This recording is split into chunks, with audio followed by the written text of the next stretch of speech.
Oi, gente, eu sou o Caio Pimenta e sejam bem-vindos ao novo vídeo do Cine7 aqui no YouTube. Como você vê, não estou no meu cenário ideal, eu estou na minha casa e também esse vídeo é sem roteiro, sem tanta montagem assim. O máximo que eu tenho aqui são meus tópicos pequenininhos sobre o tema do vídeo.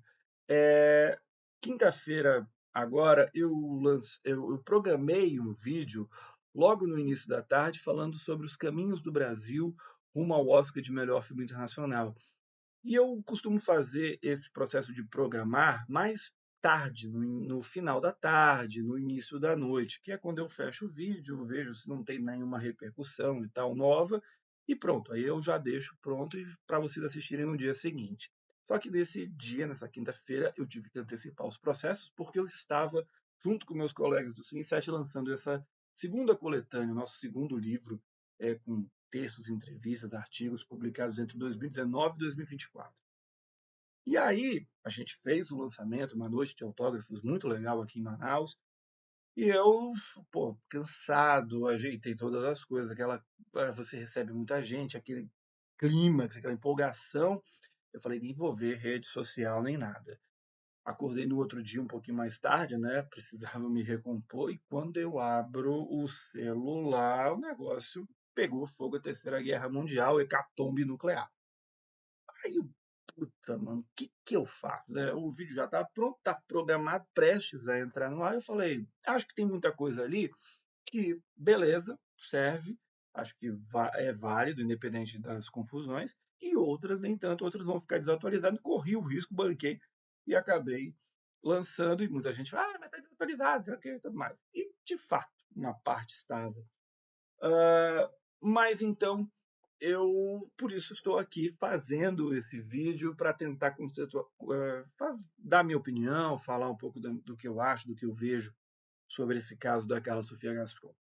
Antes de mais nada, eu também preciso admitir que eu queria evitar ao máximo fazer um vídeo focado nisso. Eu sei que é uma estupidez do ponto de vista logístico, de negócio, né? Porque você passa, tá todo mundo falando, é o tema do momento, o pessoal vai procurar, confusão e tudo mais. Só que é um tema que me incomoda porque parece que essa briga generalizada, ela tirou o foco daquilo que daquilo que são os filmes, daquilo que é o mais interessante do Oscar, que são os filmes. Ai, Caio, mas você é muito ingênuo, que coisa boba e tudo mais. O Oscar sempre foi política, sempre teve esse tipo de coisa. Sim, eu já falei isso aqui inúmeras vezes no canal. Falei de Harvey Weinstein, já falei, enfim, isso aí vocês sabem, eu falo muitas vezes o pessoal fala nos comentários, ai, mas tem que vencer o melhor filme. Eu falo, gente, pelo amor de Deus, vocês acompanham o Oscar, estão aqui comigo há um tempão, porque muita gente que comenta isso é gente que está acompanhando o canal há muito tempo. Eu sempre falo, mas não ganho melhor, na maioria das vezes, 99% das vezes não ganho melhor. E tá tudo bem, faz parte do jogo. Mas eu acho que foi impressionante a maneira como toda a temática, todo o assunto do Oscar foi jogado em segundo plano por conta dessa briga, dessa coisa louca que virou. A gente teve quinta-feira também o lançamento de 3 filmes nos cinemas brasileiros, que são indicados ao Oscar: A Verdadeira Dor, Setembro 5 e Trilha Sonora para um Golpe de Estado, além da pré de Emília Pérez. E pouco se falou sobre isso, isso não teve a menor importância para a maioria das pessoas. E eu fico assim chocado, cara. A gente está deixando de comentar filme, falar. Lógico que a gente fala as possibilidades, tenta colocar. Eu coloco um pouquinho, às vezes, também a minha opinião de quem é o favorito, mas se perdeu um pouco isso, sabe? Se perdeu a questão para entrar numa guerra, porque virou uma guerra, lembrando casos de família, lembrando o programa do Ratinho, lembrou o BBB, tá? Já que o BBB desse ano não tá flopado, aí parece que a briga foi pro Oscar, sabe? A Juliette virou, a Fernanda Torres virou a Juliette e a Carla Sofia Gascon virou a Mamacita Carol Conká. Então, tá um negócio absurdo e a gente pouco consegue conversar de outras possibilidades. Então eu busquei evitar, mas eu acho que fazer esse vídeo aqui pelo menos serve para, bem, falei, tá falado e pronto e acabou. Então vamos logo falar sobre essas questões, vamos falar logo sobre esse caso todo.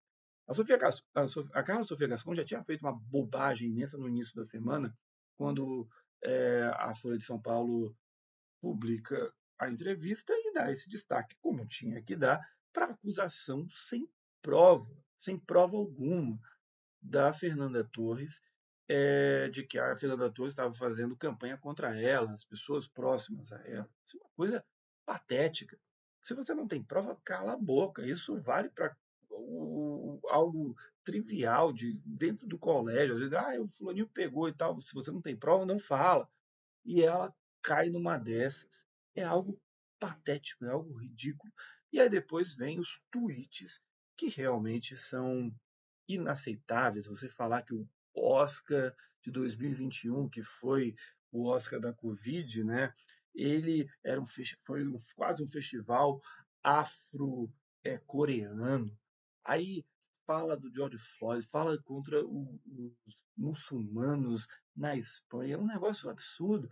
E o que mais me chama a atenção, e que é chocante, é você notar como isso, especialmente na Europa, que é onde ela vive, e ela é espanhola, né?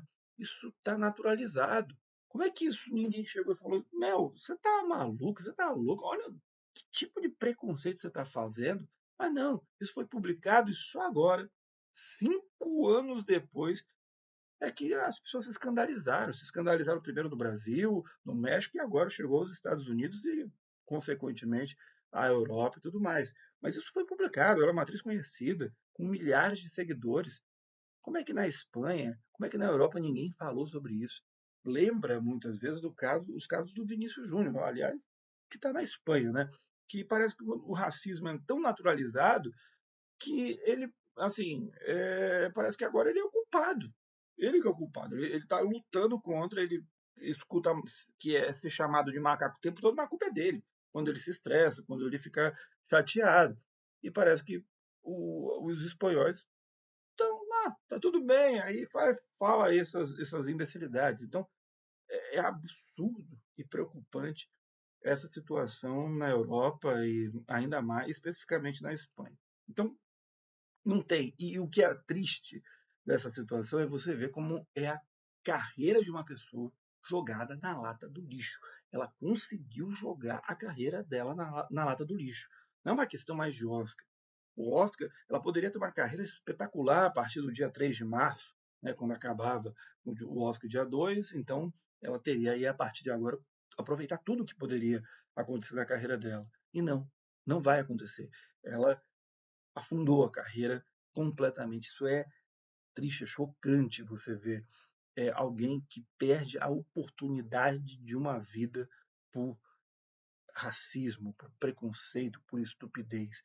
Pena que isso não aconteça mais, que mais racistas, mais homofóbicos, mais machistas e tudo não percam suas oportunidades de vida e sirvam de lição para que as pessoas evoluam minimamente.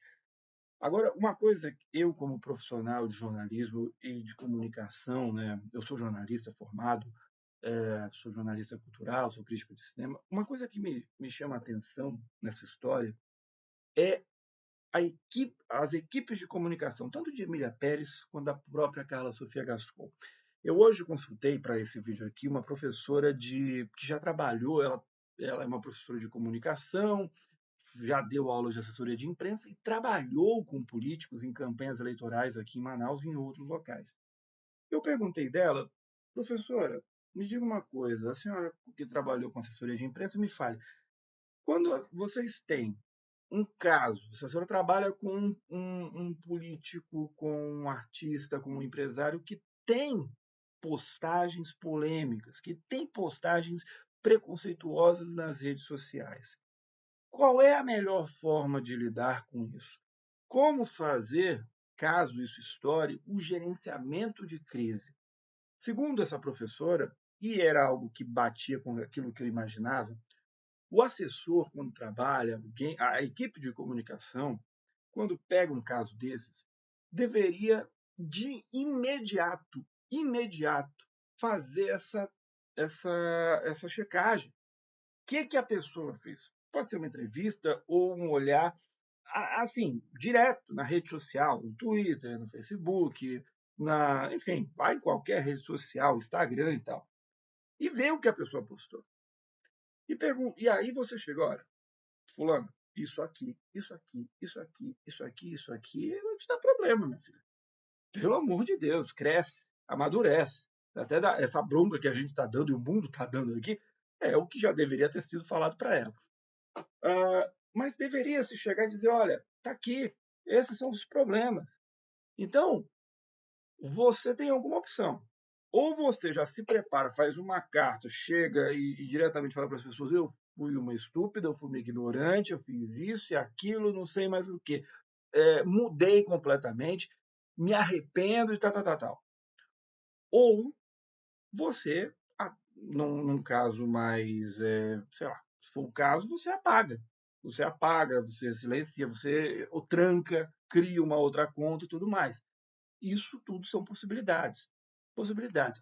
Pode dizer, mas estão jogando a sujeira para debaixo do tapete. Gente, certas áreas fazem a comunicação, ela mostra isso e a pessoa toma as decisões que elas acharem melhor e tudo mais.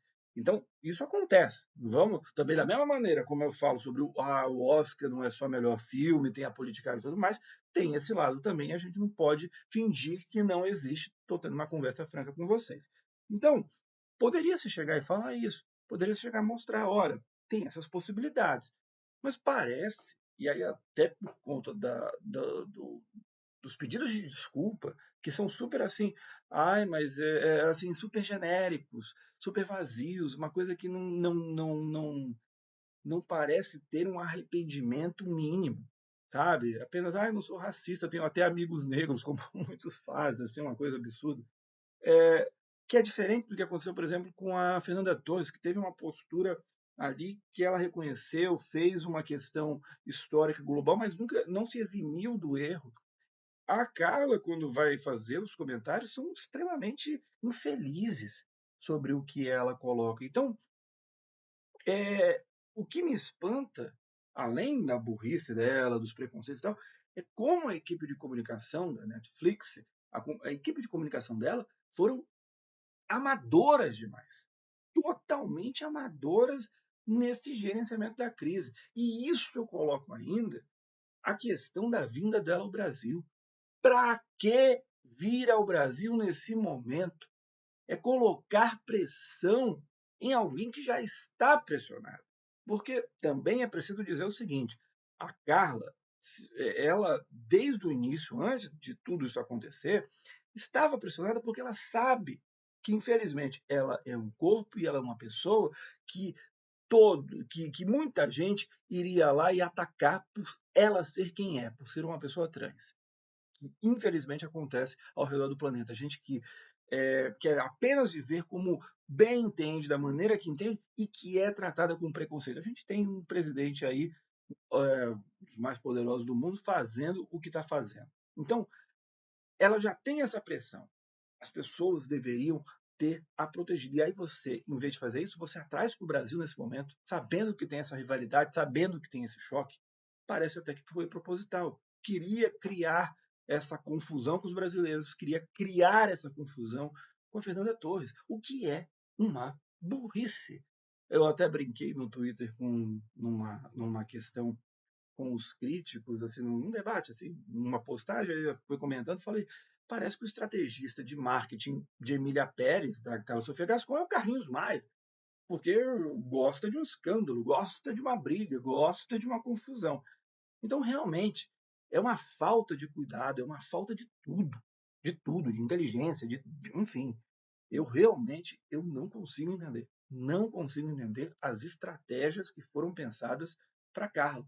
Ela exposta totalmente, eu até entendo nesse sentido, porque ela é um rosto importante, simbólico, e carrega, claro, o nome da personagem, precisa correr para conseguir chegar um pouco mais forte em melhor atriz, diferente da Zoe Saldanha, que já é favorita ao Oscar, mas a maneira como isso foi feita, ela poderia ter ido para a Inglaterra, ela poderia ter ficado em Los Angeles, em Nova York, em outros, mas não vir para o Brasil.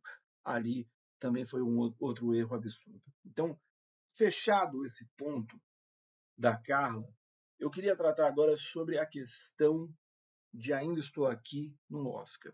E sobre essa ideia que se tem de que Emília Pérez acabou, já era e tudo mais. Eu, talvez, por ser botafoguense, né, como eu falei naquele vídeo do React das indicações Ainda Estou Aqui, eu sou muito precavido. Para mim, o jogo só termina quando o juiz apita. E para mim, o jogo só termina no Oscar assim que for anunciado o vencedor. No dia 2 de março. Abriu o envelope, I'm still here. Ou Fernanda Torres. Aí beleza. Aí tudo bem. Mas eu não cravo agora que já ganhamos, tá tudo certo, acabou. Não, não acho. E eu coloco aqui alguns fatores. Primeiro, nós estamos há 30 dias, há um mês do Oscar. O escândalo de hoje vira um assunto que daqui a 1, 2 semanas, ninguém mais. Assim, daqui a 1, 2 semanas, 2, 3 dias, pouca gente vai estar lembrando. É claro que a Carla, ela não tem a menor chance de vencer o Oscar. Isso aí está ponto pacífico. Isso aí nem ela mesmo acha que vai acontecer. Melhor filme sempre foi difícil por conta do sistema preferencial. Musicais têm uma dificuldade desde que esse sistema foi implantado. Chicago foi o último a ganhar esse prêmio há mais de 20 anos. Então, há uma dificuldade em relação ao musical. O Jacques Audiard também não está se ajudando, mas acho que ali tem o Brady Colbert, que sempre se apontou como um grande favorito ao prêmio. Então, e a Zoe Saldanha é a candidata ali com mais chances nas categorias principais. Mas eu acho que a Netflix ela tem grana, ela tem caminhos, ela tem recursos para, se não virar o jogo totalmente, salvar o filme para que ele possa ganhar 3, 4 categorias dessas 13 que ele está indicado. Acho que tem possibilidade, sim, eles têm grana. E a gente tem que lembrar também de casos de filmes e atores que passaram maus bocados antes do Oscar, que pareceu que a campanha ia afundar e que conseguiram sobreviver e mostrar força. Isso aconteceu com Casey Affleck. Casey Affleck chegou um momento naquela temporada de Manchester à beira-mar que ele estava ali sofrendo com os ataques, com as recordações dos abusos. Desculpem pela ambulância que está passando. É isso, não tem roteiro aqui e não tem montagem, então a gente vai com a ambulância mesmo. Mas é o seguinte, o Casey Affleck, em Manchester à beira-mar, teve um momento na temporada que parecia que já tinha acabado para ele, porque estavam resgatando os casos de abuso e tudo mais, e ele estava lutando contra o Denzel, que é um gigante do cinema americano, tem 9 indicações, se eu não me engano, um dos hoje vivos que tem mais indicações na história, assim, é um dos que tem mais. E quando eu acho ele ganha, o Denzel segue, opa, acabou o Casey Affleck. E aí foi feita uma campanha de recuperação para que a imagem dele se fortalecesse. O trabalho dele em Manchester à beira-mar, eu pelo menos considero excelente, é um dos melhores da última década a ter vencido. E conseguiu. Lógico, ali teve o apoio do Ben Affleck, o Brad Pitt, aquela turma ali de amigos, né?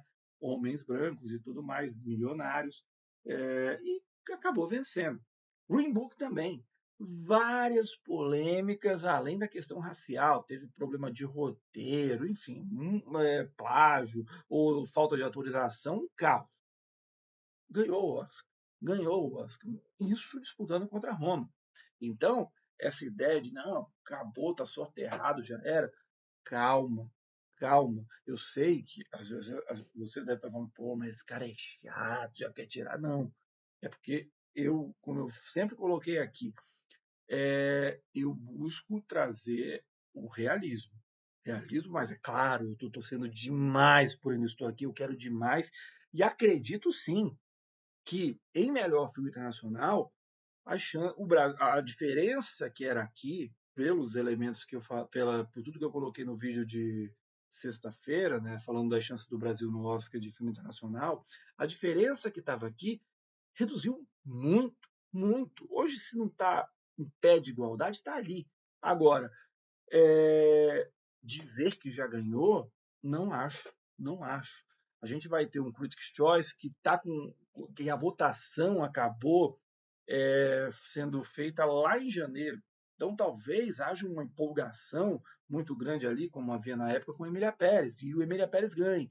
E aí pode ser uma possibilidade que a Netflix encontre de, opa, vamos fazer uma nova campanha a partir de outros elementos. Vamos chamar a Zoe, vamos chamar a Selena, vamos chamar a Adriana Paz, vamos ver o que a gente pode fazer. Vamos ver como é que dá para fazer o gerenciamento da crise, que não teve com a Carla, pode fazer um gerenciamento de crise a partir de agora.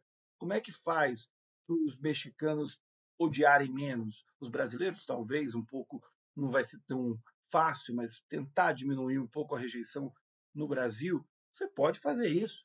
Então, tem essas possibilidades, sim, eu acho que não é um absurdo.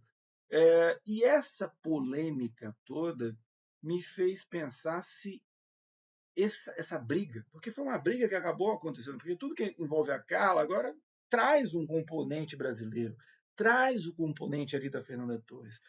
Se isso não prejudicou a Fernanda. Essa é uma dúvida que eu tenho muito, muito, muito grande, porque está associado, está associado. E nesse sentido, a Demi Moore está ali, ó, briguem, briguem, façam o que vocês quiserem aí. Os brasileiros continuem mandando ódio para cima da Carla, Carla continua falando besteira, a Fernanda tentando ali paz e amor, mas fica associado e a Demi Moore vai avançando. Acho que até nessa história, para Mike Madison, também é uma boa, porque ela está ali na dela, quietinha, e se o público, se os votantes da academia não quiserem tanto a Demi Moore, ela pode ser uma opção. Como eu já falei, tem a questão histórica de ser uma atriz nova e que o Oscar gosta de prestigiar em atriz principal, vez ou outra. Então pode acontecer também. Mas eu acho que essas tretas, essas brigas, essas confusões afetaram especialmente a Carla, como já falei, que agora está atrás, coitada até da Cynthia Erivo, mas também afetou um pouco a Fernanda Torres, porque associa, não tem como. Essa guerra que virou, que eu estava falando lá no início do vídeo, acaba também trazendo um pouquinho para a Fernanda Torres. Então, assim, acho que prejudica todo esse caos que aconteceu agora com a Carla, prejudica um pouquinho a Fernanda, mas acho que ela ainda continua no páreo. A gente vai ter que ver os prêmios pré-Oscar, aí ver o que vai acontecer no Critics, ver o que vai acontecer no SEG, e ali eu acho que há uma grande possibilidade da Demi Moore vencer. Eu acho muito difícil, os americanos estão muito empolgados com ela. E o ponto de interrogação é o BAFTA. Continua sendo o BAFTA, né? Se a líder Marianne Jean-Baptiste, quem sabe, gera uma dúvida e talvez a Fernanda Torres e a Mike Madison comecem a achar alguma possibilidade de vitória.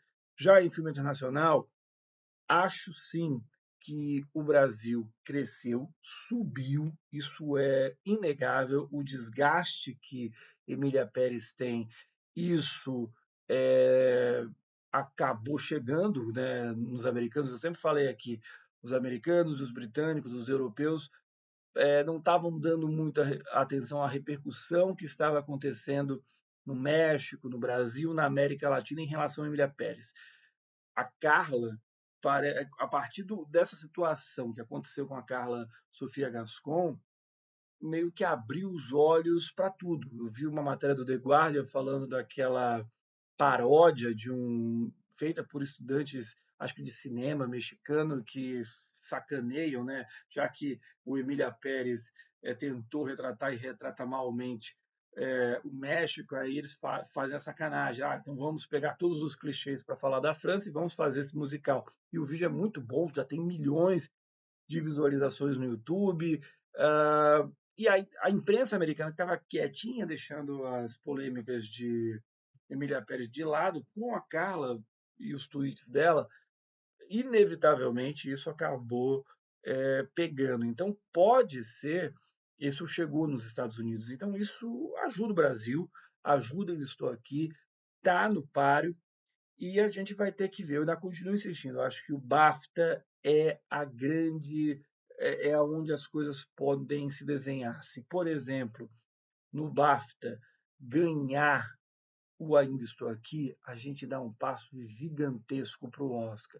Se vencer o Emília Pérez, a gente vai ter que ver como todas essas polêmicas estão reagindo nos Estados Unidos. Eu, desses eventos pré-Oscar, aliás, acho que Emília Pérez poderia se beneficiar demais com uma vitória no SEG de melhor elenco, que eu achava que era muito provável que fosse acontecer. Com esse escândalo envolvendo a Carla Sofia Gascon, melhor elenco parece que dançou. E aí, acho que Conclave pode se dar muito bem nessa história. Então, é isso, gente. Eu faço esse vídeo. Eu espero que a gente possa voltar a falar de Oscar sem tanta essas brigas, essas confusões. Mas se for preciso, vou voltar a fazer aqui. Mas admito que não é o que mais me anima, não é o que eu mais gosto. E volto a dizer, ainda estou aqui fazendo uma análise, buscando um olhar analítico, sim, torcendo, claro, tentando achar caminhos que possam permitir ao Brasil essa vitória que seria inesquecível, histórica, mas eu não vou aqui ficar dizendo aquilo que as pessoas querem ouvir. Eu vou dizer aquilo que eu acho do ponto de vista de análise. Pode ser que a minha análise esteja errada, não tenho o menor compromisso com o erro. Se eu souber que eu errei, eu vou dizer eu errei. E, especialmente nesse caso, se eu chegar no último vídeo das previsões finais do Oscar, dos vencedores, e dizer que Emília Pérez vai ganhar filme internacional, colocando os meus argumentos para isso, e der Ainda Estou Aqui, eu vou falar, foi o melhor erro da minha vida, mas eu vou continuar fazendo o meu trabalho que vocês conhecem. E assim, se você às vezes fica meio chateado comigo, amigo, tem vários outros influencers que vão falar aquilo que as pessoas querem escutar, mas que muitas vezes não é tão, não sei se verdadeiro é a palavra, mas às vezes não é o mais apurado, não é o mais análise feita com a cabeça que tem que ser feita, que a gente tem que é a busca que eu tento fazer aqui com a frieza que tem que ter, porque às vezes a gente tem que ter frieza. Mas eu torço muito, tô querendo esse Oscar e acho sim, o Brasil está muito próximo dessa estatueta, mas tem um rival ainda forte pela frente. Não se deixe enganar, o jogo não acabou. A gente está a um mês do Oscar e tem muita água para rolar por debaixo dessa ponte. Tomara que a água venha para o nosso caminho e leve a gente para essa vitória. Mas não acabou, tá bom? É isso. Eu acho que eu falei bastante. Então, muito obrigado a todos e a gente se encontra nesta semana com mais um vídeo sobre o Oscar 2025. Agora vai ser no meu cenário bonitinho, tá bom? E com roteiro. Obrigado a todos e até lá. Tchau.